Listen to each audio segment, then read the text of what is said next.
इस बार का राष्ट्रपति चुनाव बहुत असाधारण परिस्थिति में हो रहा है।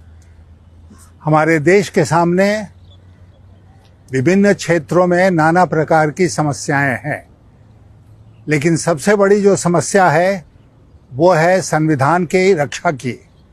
हमारा संविधान और संविधान के मूल्य आज खतरे में है और ये राष्ट्रपति चुनाव तय करेगा कि जिस दो रास्ते पर देश खड़ा है उसमें कौन सा रास्ता हम चुनते हैं।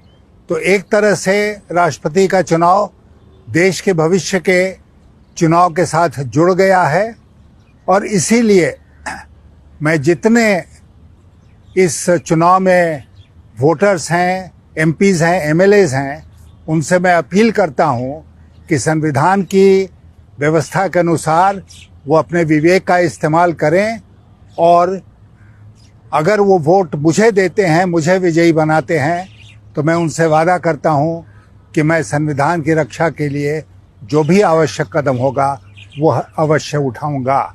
इस चुनाव में जैसा कि आप अवगत हैं, पार्टियों की तरफ से कोई व्हिप जारी नहीं होता है और जो वोट है वो सीक्रेट है।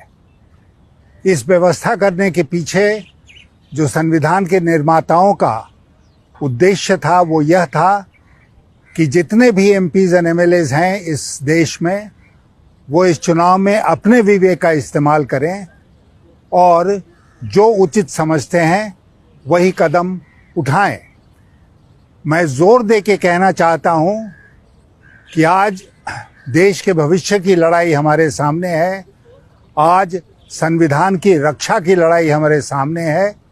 ये दो व्यक्तियों की लड़ाई नहीं है, ये दो विचारधाराओं की लड़ाई है और इसलिए मैं आपसे अपील करना चाहता हूं कि आप अपना मत मेरे पक्ष में दें और आपसे वादा करता हूं कि मैं संविधान की पूरी तरह से रक्षा करूंगा।